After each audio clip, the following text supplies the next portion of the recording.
I used to brag that she would crash and burn without me, but I never expected fate to be even crueler than I had imagined. The very next day, the news broke. She had shoved her rival down the stairs, causing her to miss Scary. In the chaos, Jerry grabbed a knife and stabbed her in the gut. She lost the baby and was left ruined. Jerry himself was jailed for aggravated assault. But no one could bear the consequences for anyone else, because what they had destroyed together was not just my love, but also the future of an innocent child. My fiancée, for her so-called male best friend at our engagement ceremony, abandoned me right then, and there in that moment, I suddenly saw the light. I decided right then to walk away for good. I froze every single joint account we had without a second thought. I reclaimed all the client contacts and resources. Then I made a public announcement among our mutual friends that from that moment on, she and I were done. I handed her the freedom she had always longed for fully and completely, but I never expected that only 3 months later she would come running back in tears and kneel down to beg for my forgiveness. I looked at her calmly and said, "Get lost. Olivia, put the engagement on hold for a bit. I have to go to the airport." Olivia said this in a casual tone, as if she were just making small talk about the weather. I was stunned, staring at her fixedly. For a second, I couldn't believe what I had just heard. "What did you just say?" I blinked, still staring at her, and repeated, "What did you just say?" I said, "We'll push the engagement back a few days. Jerry is back, and I have to go pick him up." Inside the dressing room, the makeup artist and her assistant noticed something was off, quietly gathered their things, and slipped out. I tried my hardest to hold back my rage and reminded her as calmly as I could. "The invitations have already been sent. The guests are all here, the hotel, the timeline. Everything is set up. All that's left is for us to go downstairs and finish the engagement ceremony. I already told you. Jerry is back, and I have to go get him." Olivia cut me off impatiently. "The ceremony hasn't even started. Just tell everyone to go home for now and come back in a few days. I'm your fiancé. You're postponing our engagement ceremony for some irrelevant person. Is that what you're doing? Jerry is my best friend, my male best friend." I was so furious I nearly laughed. "What about me? Am I still your fiancé? You're just going to abandon me here and run off to another man?" A flash crossed her eyes, as if she suddenly caught on, and her tone softened. "Jerry has been overseas for 3 years. He just got back and doesn't know his way around, and he doesn't have any friends. I'm the only one who can help him. You understand, don't you, Lucas?" "No, I don't," I said, though my heart ached with a heavy pressure. "You explicitly told me that you two had stopped contacting each other, but now you're telling me you're going to him? Lucas, are you accusing me of something?" I was taken aback and started to argue, but she got the first word in. "I've been with you for 3 years. I promised I wouldn't contact him again, and I kept that promise. Today is an exception. He really has no one to lean on right now. I'm just helping him as a friend. What's the problem with that?" Olivia actually looked even more irritated. "As my fiancé, not only do you fail to be understanding, but you actually doubt me? Let me make this clear right now. I'm going today, no matter what." With that, she turned her head away, her heels clicking sharply on the floor, and marched off without a backward glance. I stood there frozen, and, after a long pause, I pulled out of my pocket a small ring box. I opened the lid, and inside lay a diamond ring. It was custom-made to fit the ring finger of Olivia's right hand, a ring I had ordered just for her. To keep any scandal from blowing up, I ran around all over that day, calming down every single person involved. Once I had handled that whole mess, I raced back home as fast as I could. The bathroom was still steamy, and Olivia came out wrapped in a towel, drying her hair as she walked. She threw on an oversized white shirt, which faintly showed off her long, fair legs, sexy with a touch of innocent naughtiness, and it seemed she had also just arrived home. "Lucas, I maxed out that new card today. Remember to reload it for me. It had a $50,000 limit. I had only just put that new card in her wallet yesterday. And today, she had managed to piss me off completely. Seeing her act like she had no clue she had done anything wrong, I just felt completely numb. Did I make you mad?" She pouted, completely unapologetic. "Okay, I know you didn't mean it. I'll let it slide this once. Anyway, Jerry is planning to move back and start his career here. He wants to hold a solo art exhibition and needs some funding. It's not a lot, just $3 million. Just wire it to my card later. $3 million, not a lot. I had been about to have a serious talk with Olivia about today's events, but just as I was about to speak, my phone rang out of nowhere. Olivia looked at the caller ID, and a smile immediately spread across her face. Lucas, I'm dead tired today. Let's talk tomorrow. She tossed that out and headed into the bedroom. I was about to go in after her to settle things when a crisp ding-dong stopped me in my tracks. The sound came from the laptop on the dining table.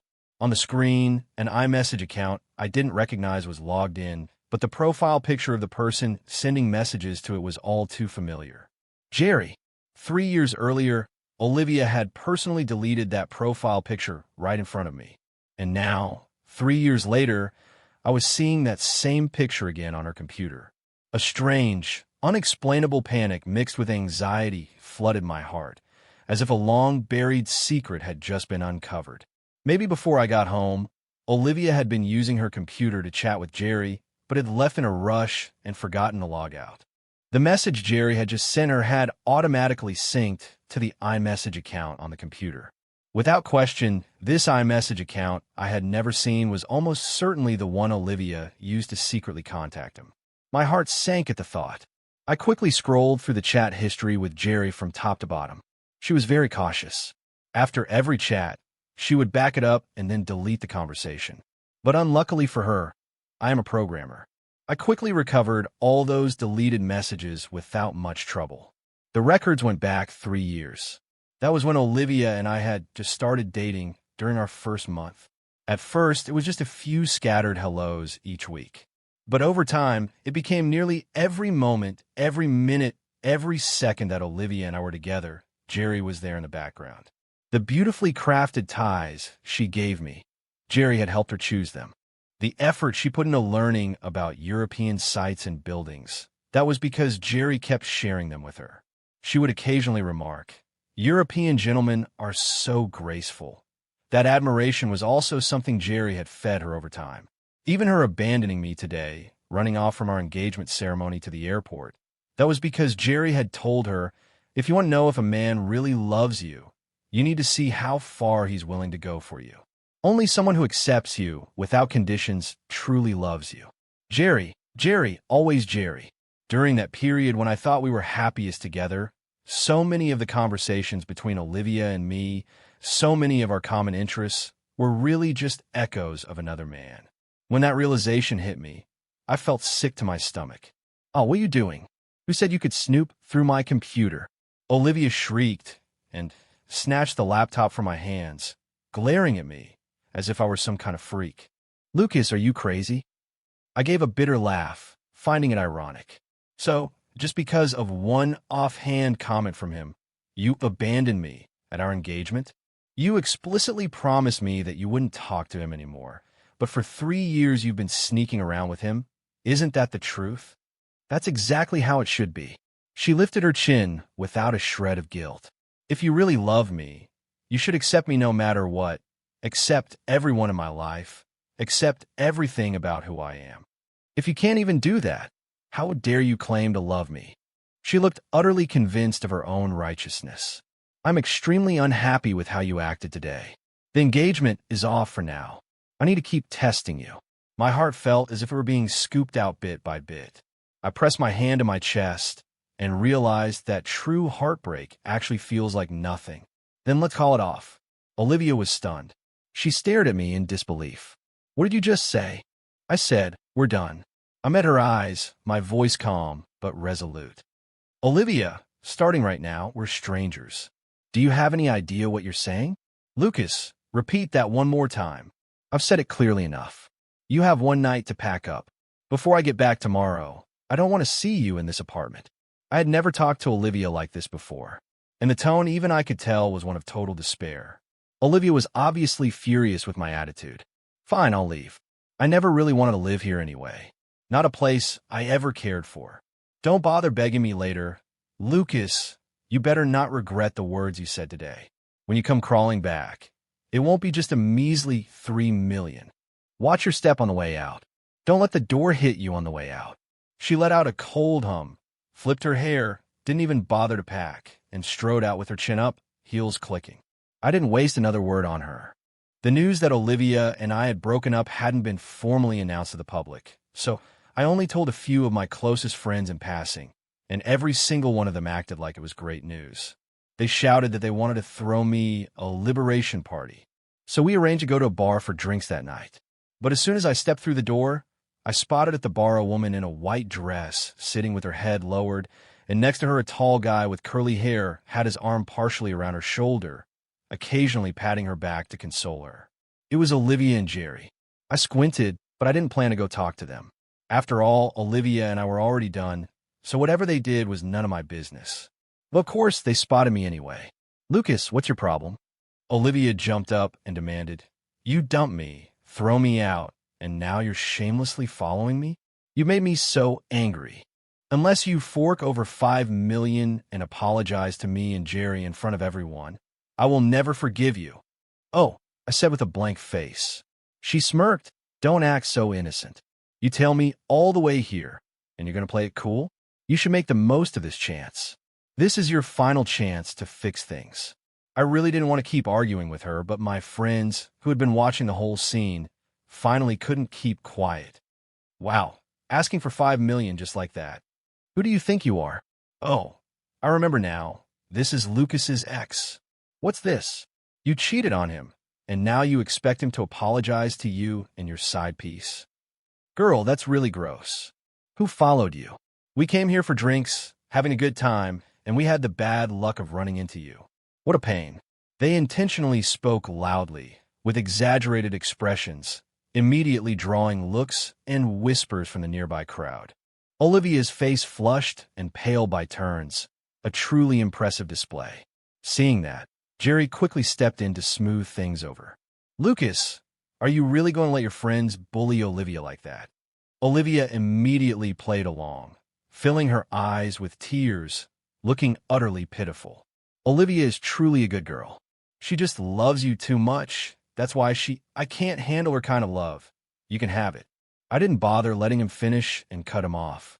"Are you even a man?" Jerry frowned and demanded. "To treat a girl who loves you this much in such a way?" Jerry suddenly lost his temper, clenching his fists, his eyes filled with regret. "If I had known you would do this to her, I never would have let Olivia be with you." The clueless bystanders around were immediately swayed by Jerry's emotional speech and started egging him on and cheering for him.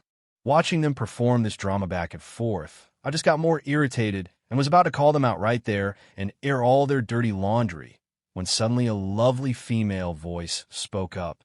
"Mr. Lucas and friends, you are all honored guests here." A very commanding woman walked out from the crowd, strikingly beautiful, with a cool and pure demeanor. "It seems there's a little misunderstanding between you and Miss Olivia." She smiled faintly at Olivia, then turned to the crowd that had gathered. "I apologize for spoiling your evening. To make it up to you, all drinks tonight are 50% off." As soon as the crowd heard about the discount, they cheered and scattered, going back to their own fun. Olivia shot the woman a nasty glare, then spun back to face me. "Lucas, what's your relationship with this woman?" "Miss Olivia," I said evenly, "we're already done. From now on, I won't get involved in your life, and I hope you'll stop bothering me. And your belongings are still at my place. I had a cleaning service pack them for you. They'll be delivered to you in 2 days. Lucas, I know you're just jealous." Olivia became flustered and spoke faster. "You're definitely jealous because of me and Jerry. That's why you found this woman to get back at me. Isn't that right? There's really nothing going on with Jerry. Please don't be this angry at me. If you keep this up, it'll really hurt me." With that, she lowered her head, her shoulders trembling slightly, the picture of pitiful innocence. Throughout our years together, every time she made me angry, she would pull this same routine of pretending to be good and innocent. In an instant, all the blame became mine. No matter how upset or hurt I was, I had to swallow it without condition, apologize first, then agree to whatever she asked for, even when she was the one who caused the problem, and I was the one who got hurt. Now, watching her pull that same old stunt again, I felt not a shred of pity, only pure disgust. "Olivia, I don't know if you're faking deafness or just can't understand plain English, but but I already said it clearly. I'm here with my friends right now, so please move out of my way. Olivia's face fell, and she switched from anger to a sulky tone. Lucas, don't get too cocky. Who do you think you are? For 3 years, you've been nothing but a spineless lapdog. When I'm in a good mood, I toss you a bone. When I'm not, you just stand there wagging your tail. You just wait. We'll find out who ends up sorry. She stamped her foot hard, turned around, and stormed off in a huff, with Jerry scrambling after her. My face stayed calm, but inside, I couldn't help feeling a sharp ache. Are you all right? The beautiful woman who had just helped me out looked at me with concern. When she saw me give her a puzzled look, she smiled and explained. I'm Emma Davis. I own this bar. I noticed a commotion over there earlier, so I came to see what was going on. I shook my head to let her know I was fine. This little scene had somewhat ruined my friend's original excitement about celebrating singledom. But as we kept talking, I never expected we discovered that Emma was actually an alumna from our school, and she knew quite a bit about my college days. So this singles night out turned into a mini alumni reunion before we knew it. Emma appeared aloof on the outside, but her manners were very proper and warm. She had broad interests and could keep up with almost any conversation. Her tolerance for alcohol was surprisingly high, and she quickly hit it off with all my friends. That caught me off guard, because for the past 3 years, my friends had always been dead set against my relationship with Olivia, and to keep the peace, I had slowly drifted away from them. But now, watching them chat so enthusiastically with Emma, all of them with flushed cheeks and constant laughter, I couldn't help but smile too. Thank God I finally came to my senses, and it wasn't too late. The party went on until midnight. When I arrived home, I found the cleaning lady standing in the living room, and behind her were Olivia's packed bags. Sir, Miss Olivia's belongings have all been packed up. She handed me an elegant gift box. This box was found in her drawer. It seemed to have been stored very carefully, so it's probably something Miss Olivia values highly. I put it with her personal items by itself. I opened the box. Inside were neatly placed several pricey watches, perfumes, and pieces of jewelry. I knew every single one of them. They were all presents I had given Olivia in the past, each one painstakingly picked out by me. I used to think she didn't care, but to my surprise, she had kept them so well. For a second, my feelings became oddly complicated. Then the lady turned and picked up a battered old tin box from the side. This one was found under her bed. It looks like some cheap little handmade things. The tin box had probably once held cookies or candy, but over time, the paint had worn off in patches, and it looked all beaten up. I opened the lid. Inside, scattered around, were several small wooden figurines. My eyes landed on a little wooden carving of a girl with a ponytail. And despite myself, memories of the past came flooding back. A wood carving again? Can't you give me something different? Wow, now it's more like it. The newest designer bag. Lucas, you're the best. Huh, a little wooden guy. Of course I remember. How could I forget? Don't read too much into it. It's not that I don't wear it. I just value it so much that I'm scared of damaging it. I want to keep it safe. Forget the wood carvings. What's the present this time? A watch? A purse? Or the newest dress? Olivia's evasive voice from those days seemed to still echo in my ears. Looking back now, her responses and actions were full of holes, but I had been completely blind. No, more than not noticing, it's that I refused to look too deeply.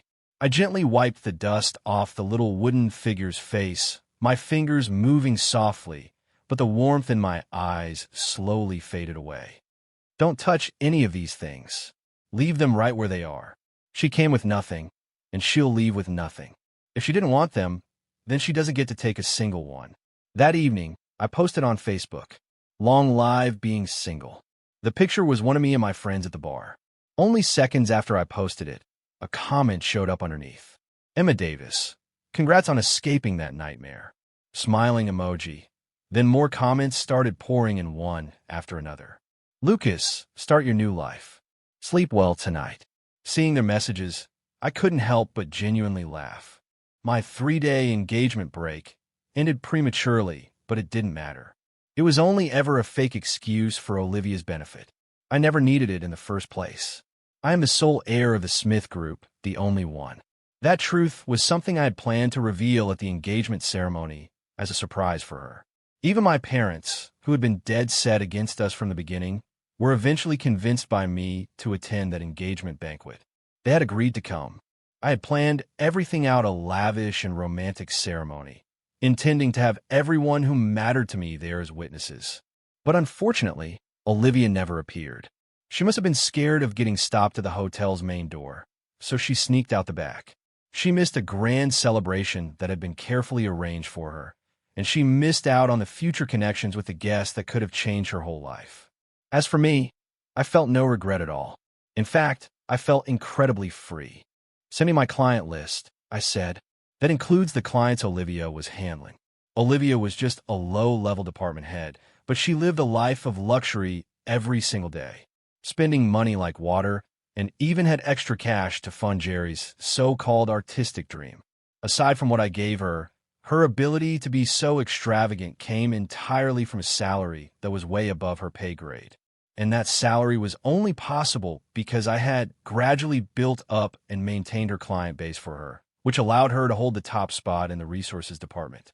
First thing this morning, I froze her supplementary credit card and cleaned out the remaining balance too. Now, I was slowly taking back the client resources that had been in her name. Every last one of them. I wasn't going to go out of my way to hurt her. If she truly believed what she had said, that she never needed my support, then she could rely on her own skills to survive. If she couldn't make it, then she would fall back down. At worst, she would return to the state she was in before I had raised her up. Back then, my father put me through the ranks from entry-level jobs to toughen me up. That was when I met Olivia and fell for her instantly. I pursued her for more than 4 years. Now that I had finally come to my senses and I knew nearly every part of the company inside out, I was gradually taking over the management of the company from my father. While I was busy handling all this, I worked until the afternoon without realizing it. When I finally looked up, my eyes were sore and my head was spinning. "Mr. Smith, Miss Olivia called you 37 times today," my secretary reminded me. To stay focused, I had left my phone with her. I raised an eyebrow, and before I could say anything, my phone rang once more. I picked up and got an angry stream of accusations. "Lucas, why did you freeze my card? I'm supposed to have dinner with Jerry tonight. I promised I'd buy him king crab. I had to pawn my jewelry and purses. You need to go get them back right this second." She paused and added, "And where have you been all day? Why didn't you pick up? Is it because of that woman at the bar last night?" I nearly laughed. "Miss Olivia, I'm not going after the money you spent on that car before. But we broke up 2 days ago, and you're still using it without any shame? Don't you think that's wrong? And that woman last night has a name. It's Emma Davis. Show some respect. As for who I see, that's none of your concern. Don't call me anymore." I hung up right after saying that, not even giving her a chance to reply. Then I blocked her number. From now on, regarding anything to do with her, don't report it to me. "Yes, Mr. Smith. I heard that Olivia had postponed her annual leave by 2 days just to welcome Jerry back from overseas. So for now, she had only noticed that her supplementary card was frozen. She hadn't yet realized that when she got back to the office, an even bigger surprise was waiting for her. But all of that wasn't worth worrying about anymore. I shook my head slightly. That night, I had made an appointment with a crucial client for the Smith Group, the representative of the Davis Group. The Davis family and the Smith family were evenly matched in power, and this person in charge was precisely the future heir of the Davis Group. Rumor had it that she had only been at Davis for 4 years, but her methods were swift and fierce. She had single-handedly brought the near-dead Davis Group back to life, transforming it into a giant that could go toe-to-toe with Smith. Someone like that would definitely not be easy to handle. She kept a very low profile. There was almost no detailed information about her online. All I could do was to study the project documents inside and out and prepare a flawless proposal. Then I would sit down with her and discuss the partnership. If I could land this investment that was so critical to Smith Group, then with that accomplishment, even if I weren't the sole heir, I could at least earn the genuine respect from the old guard and Smith Group's top management. Before the meeting, I had imagined over and over again what this legendary representative might be like. But I never expected that the person who showed up was actually Emma Davis. She was dressed in a white pantsuit, her long hair pulled up high, less aloof than she had been the night before, and looking much more sharp and efficient. She gave me a small smile and nodded a greeting. "Long time no see, Lucas. You're the representative from the Davis Group?" I was taken aback. "Or the future heir? That's the result of their vote." Her tone was very even. I paused, stunned. Before I could process all that, she continued. "As for this project today, our side at Davis Group has decided to go ahead with the partnership." "What?" I blurted out without thinking. "I haven't even formally presented the plan yet." Emma looked at me seriously. "As long as you're the one handling it, I trust it. You seem to know me pretty well, but I don't remember you at all." With Emma's presence and appearance, if I had ever seen her before, there's no way I would have completely forgotten. That was a long time ago. Her voice was very soft. One summer, during a freshman year club activity, I had just joined the school's wood carving club, and you were the vice president. You taught me step by step, and I carved my first wooden figurine. It was a figure of my mother. Her lovely, narrow phoenix eyes were always looking at me. That day was the first time in the 7 years since my mother had died in a car crash that I spoke to another person and said, "Thank you." Only then did I finally understand that a simple act of help from me years ago had actually allowed a girl who had shut herself off from the world for 7 years after her mother's death to open her heart once more and embrace the world again. This is the second little wooden figure I made. I wanted to give it to you for a long time, but I never got the opportunity," Emma said, and took a wooden carving out of her bag. The carving was crudely made. You could barely make out that it was a boy. "It really is kind of ugly," she laughed. "Later I made a lot more, much nicer than this. Consider it a thank you." I reached out and took the little wooden figure. I said very seriously, "I really like it. I'll keep it safe." The news that the Smith Group and Davis Group had reached a partnership spread through the company quickly. My father was very pleased with the deal too. At the following celebration banquet, he announced my real identity in front of everyone. The future successor of Smith Group. And he formally handed over control of Smith Group to me. By the time Olivia came back from her vacation and walked into the office, everything there had already changed completely. Why are those clients being taken away from me? Those are my accounts. Why aren't they credited to me? What did Lucas Smith promise you? Did he buy all of you off? The moment she walked into the department, I heard her yelling at the manager, extremely upset. She caught sight of me out of the corner of her eye, and her temper flared even higher. She stormed right over to me. "Lucas Smith, are you a man or not? A breakup is a breakup. You don't have to go out of your way to take my clients. And you're ordering your subordinates to trip me up at every chance." Her voice was loud enough for the whole floor to hear. With just a few sentences, she tried to make me look like the kind of bitter ex who couldn't move on, a petty man using his power to get back at his former girlfriend.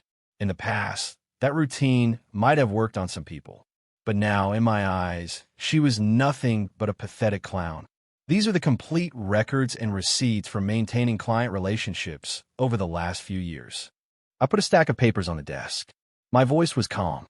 They clearly spell out who was present, where it happened, and what was done each time. You claim those clients belong to you. Where's your evidence? Should we call each of them right now and find out whether they've been dealing with you or with me? Lucas. Olivia lowered her head, her face turning white. She stammered for a while, unable to get out a full sentence. I gave a cold laugh and continued. "What you get depends on your own skills. I'm not going to go out of my way to mess with anyone, but I'm not going to hand over advantages for free anymore."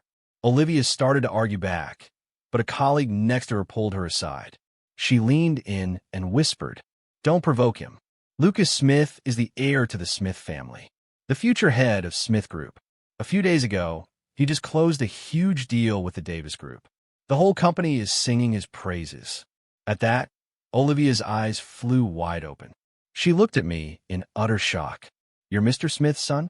She had always believed I was just a regular low-level manager at the company, maybe a little better at my job than average.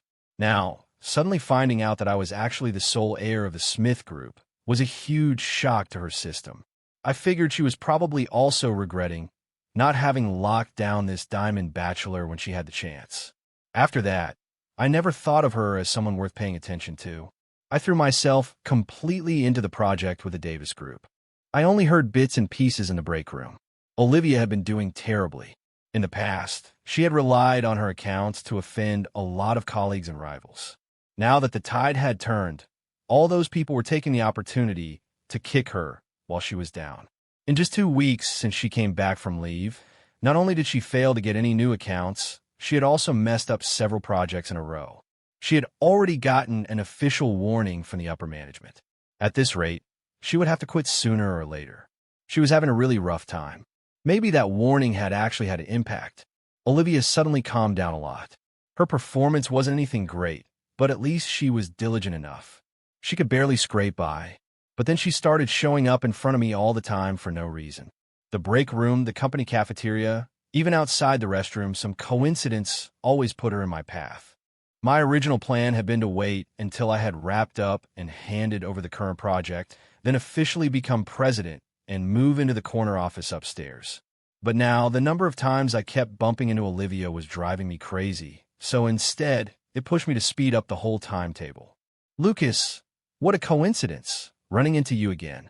Just as I was thinking that, I walked into the parking garage and saw Olivia standing next to my car, waving at me like crazy, a big, bright smile on her face. She was putting on that innocent, harmless little girl act again. That look made me remember the Olivia I first met. Back then, she was a fresh intern at the company. Among all the new hires, I spotted her right away. Olivia with her radiant smile and outgoing nature. She was like a scorching sun, fierce and warm. And I was like a moth drawn to the fire, willingly giving up everything to fly in her light. I wanted to use all my power to protect her pride and her fire. But I never thought that in all that glitz and glamour, this very sun would put out her own light with her own hands. Now, she was trying to reignite that flame. Who was she trying to lure this time? I didn't care anymore. I walked right past her like she wasn't there. I didn't even glance at her. Seeing that, she quickly reached out and grabbed my arm. I know next Monday is your birthday. You've always wanted me to be with you for it. This year, I can make the time. And I can meet your parents, too. I already have plans with Emma Davis. You're talking about the past now, Olivia. How about you face reality? Olivia took a few deep breaths to compose herself. I know you've been getting close to Emma Davis lately. I don't want to get in your way. I just want to spend your birthday with you one final time, all right? There was a touch of loneliness and helplessness in her eyes. Lucas, I honestly don't know how I turned into this person. I didn't do it on purpose. I know I hurt you. I'm really sad about it, too. Just this one time, please. I just want to quietly get one last look at you. I looked her over from head to toe. I thought about it for a few seconds. Then I said firmly, fine. The moment I said that, I opened my car door, got in, and started the engine without missing a beat. Olivia watched the exhaust puff out from my tailpipe. Her mouth twitched. The smile on her face instantly fell apart. In its place was a dark, bitter hatred. She was so mad, she threw her cup of milk tea on the ground. I saw this clearly in my rearview mirror. It didn't surprise me one bit. If that was how it was going to be, her recent efforts to get close to me definitely had an ulterior motive. At that thought, I made a phone call. Hey, it's me. I need you to investigate something for me. On the night of my birthday, as the guest of honor at the party, I was still fixing myself up in a room on the second floor. Knock, knock, knock. Come in. The makeup artist was putting the finishing touches on me. A server walked in carrying a glass of red wine. Sir, your wine. I nodded to let him know he could go. I lost track of time. By the time the makeup artist had packed her things and left, I was already feeling sleepy. To wake myself up, I took the glass of wine beside me and went out to the balcony to get some fresh air. From the second-floor balcony, I could see the whole garden. Emma Davis, who was down below, caught my eye from a distance. We raised our glasses to each other, but my head was getting foggier. I loosened my collar. It felt stuffy, so I went back inside. I lay down on the couch to rest. In a daze, I vaguely heard the door open. Then came the click of the lock turning. Lucas, are you okay? Olivia crept closer to me. I opened my eyes halfway. Olivia, what are you doing here? To win you back, of course. She stared at me with a look that was almost greedy. Win me back? We've been over for a while now. Olivia, what are you really up to? No, that's not true, Lucas. You love me. Her expression was slightly unhinged. You've just been fooled for a moment by that woman. Don't worry. After tonight, everything will go back to normal. What are you planning? Of course. Do what boyfriends and girlfriends do. Lucas, I know you inside out. You're a man who takes responsibility very seriously. I'll put something in your drink. Pretty soon, you won't be able to let me go. Then, everyone will be drawn here by the noise. They'll see everything, Lucas Smith, and you'll have to be responsible for me. You'll never get rid of me again, right?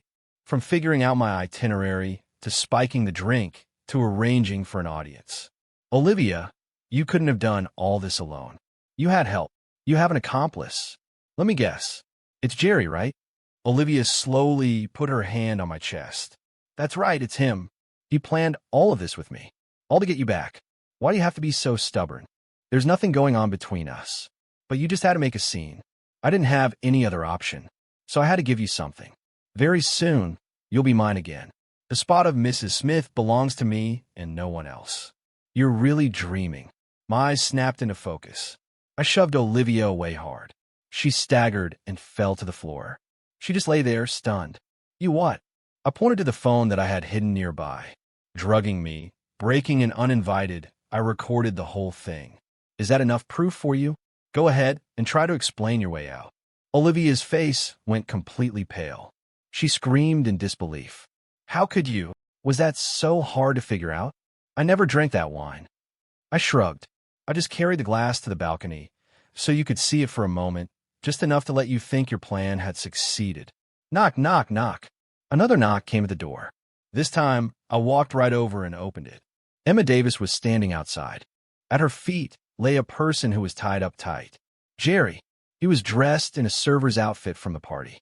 A rag was stuffed in his mouth, and he could only let out muffled groans. This all started 3 days earlier. You found out that Olivia had been secretly contacting the black market, trying to buy drugs? Emma nodded. There's more. I also discovered that Jerry had been frequently going to a villa during this period. He was probably plotting something with her. I gave a slight nod. Thank you, Emma. I owe you big time. By the way, I found out something else. Emma's expression suddenly became a bit strange. Jerry wasn't overseas studying these past 3 years. He was being taken care of by a wealthy woman overseas. In the end, the woman's husband caught him in the act. He couldn't stay there anymore, so he came slinking back to the country. After returning, he was flirting with Olivia on the one hand, and at the same time, he was juggling 3 other girlfriends. He was dating 3 other women. I crouched down and patted Jerry on the cheek. I already reached out to your girlfriends. I called each one. I told them all about your accomplishments. They were furious when they heard. Jerry immediately started thrashing around. I smiled. Don't worry, I'll let you loose soon. Olivia, who had been standing to the side, was completely stunned by this barrage of news. I pulled the rag out of Jerry's mouth. Just as he was about to say something, I took the leftover wine and dumped the whole thing down his throat. While he was still groggy, I untied the ropes. Then Emma and I left the room. Not long after that, people started to open their doors and come out. And what they saw was Jerry and Olivia completely naked, tangled up with each other. Everyone was shocked. I called the police right away. When the police took them away, Olivia's face was deathly pale, but she would occasionally let out a weird laugh. She kept yelling that she was the real CEO's wife. Later, I heard that Olivia was officially fired from the company. After that, more news came out. She went to Jerry to make him take responsibility. But Jerry turned on her. He said she deserved it, that he had just been playing around. He never planned to be responsible for her. The final thing I heard was that one of Jerry's girlfriends was already 3 months pregnant. During an argument, Olivia pushed her down the stairs. She lost the baby right then. Enraged, Jerry grabbed a knife and stabbed her in the stomach 3 times. Luckily, she survived. But that girl lost her ability to ever become a mother. She would never be able to have children. Jerry was sent to prison for aggravated assault. As for how it all ended, I successfully took control of Smith Group. I partnered with Emma Davis's Davis Group. We rose together, side by side, and we reached the top of the industry. Love should never feel like a test you keep failing. Lucas didn't win by getting revenge.